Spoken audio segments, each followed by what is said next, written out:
Porque há um só Deus e um só mediador entre Deus e os homens, Jesus Cristo, homem. 1 Timóteo 2, verso 5. Chegamos para mais um tempinho juntos, mais lições no livro de Deus, falando sobre o tempo do fim. E aquele momento cruciante da revelação do homem do pecado, o filho da perdição, aquele que se levantará contra tudo que se chama Deus ou é objeto de culto, ao ponto de assentar-se no santuário e com toda a ostentação dizer que ele é Deus. Esse personagem, mais conhecido como Anticristo, que quer dizer contra Cristo. E o que se sabe dele, a gente sabe, aprende em vários textos das Escrituras, mas principalmente nesse texto de 2 Tessalonicenses 2, onde há uma descrição completa sobre esse homem.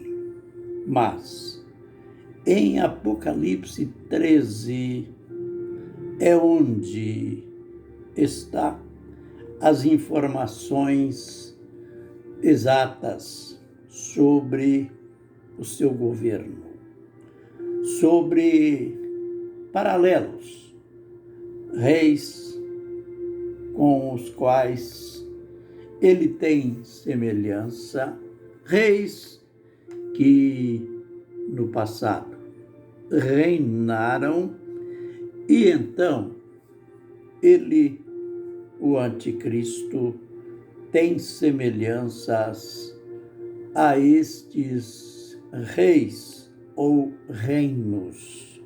Veja que o apóstolo João disse que ele tem, isto é, aquela figura dele, a besta que João viu subir do mar que aqui quer dizer subir de entre os povos. Esta besta tinha 10 cabeças e 7 chifres. Tinha a semelhança do leopardo, do urso e do leão. Estas semelhanças esquece os animais propriamente dito. Concentre para que seja mais fácil para se aprender. Concentre-se ou fixe a sua mente nos reis dos quais estes animais, estas feras representaram. O leopardo, naquela visão dos 4 animais de Daniel, lá no capítulo 7, o leopardo, ele representava, simbolizou na visão o Império Grego, o urso, o Império Persa, e o leão, o primeiro Império Gentílico, o Império Babilônico. Mas o que quer dizer então? Por que esta expressão no capítulo 13 de Apocalipse, a besta era semelhante a leopardo, urso e leão. Simplesmente esse governante, como todo governante, todo administrador, todo político, ele tem as suas características próprias, ele tem as suas características naturais, mas quase sempre ele tem semelhanças com outros governantes do passado. Então, aquele homem do pecado, aquele filho da perdição, do qual o apóstolo Paulo escreveu sobre eles na segunda carta aos Tessalonicenses, essa besta aqui de Apocalipse 13, é um governante no sentido administrativo, no sentido anti-Deus. Ele terá semelhanças com esses reinos do passado. Agora, algo singular que esse personagem terá é que ele será uma encarnação do diabo.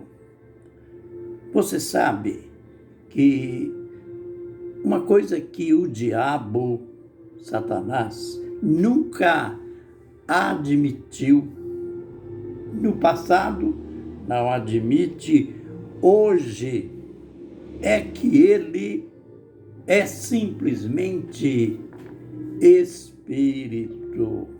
Ele não tem corpo.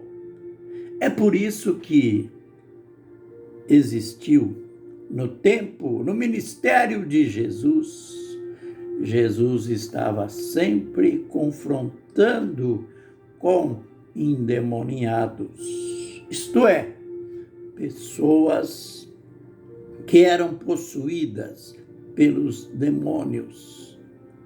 O demônio não admite ser um ser extracorpóreo.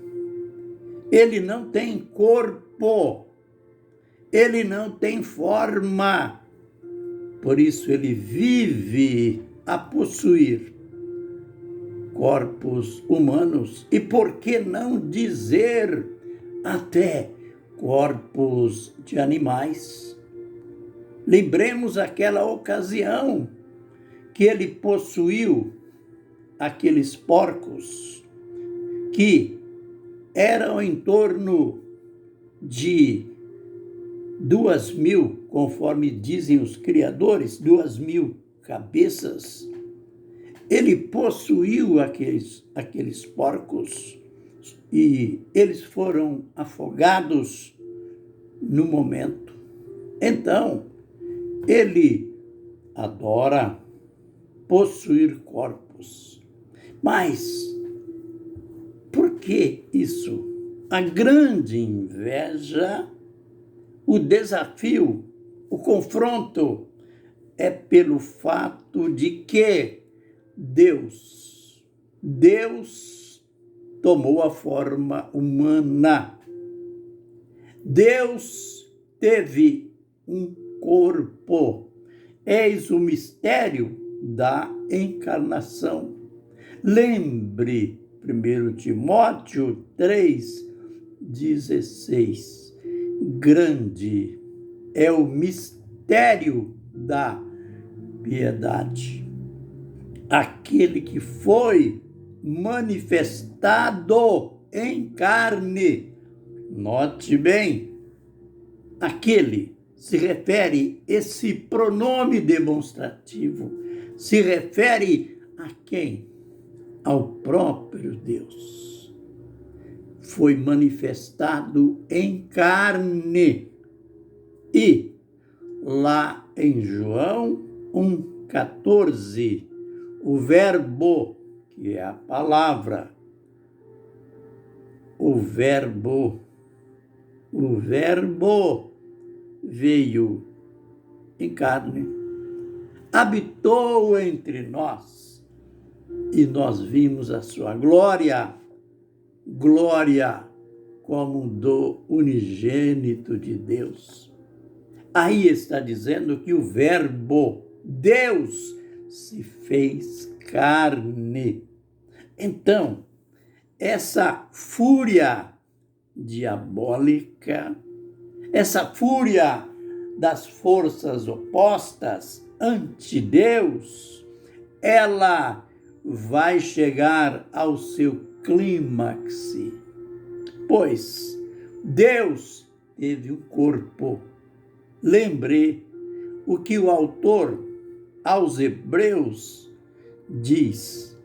Aliás, vamos ver o verso na sua íntegra aqui em Hebreus capítulo 10, verso 5. Pelo que, entrando no mundo, disse: sacrifício e oferta não quiseste, mas um corpo me preparaste. Aleluia! Olha a clareza. Um corpo me preparaste. Algo profético, uma declaração do Senhor Jesus. Mas o diabo não teve esse privilégio de ter um corpo. Por isso, ele vive possuindo aqueles que dão lugar para ele.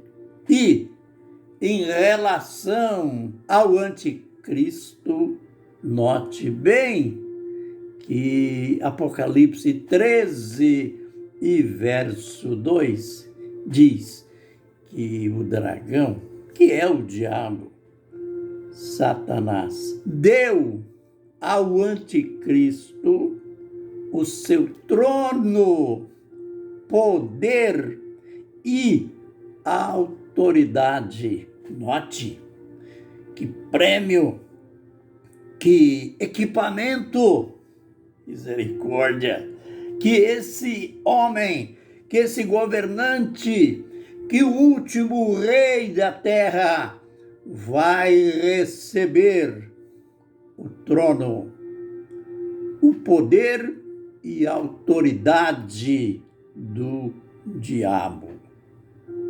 Por isso, podemos encerrar dizendo: o anticristo será uma encarnação do diabo.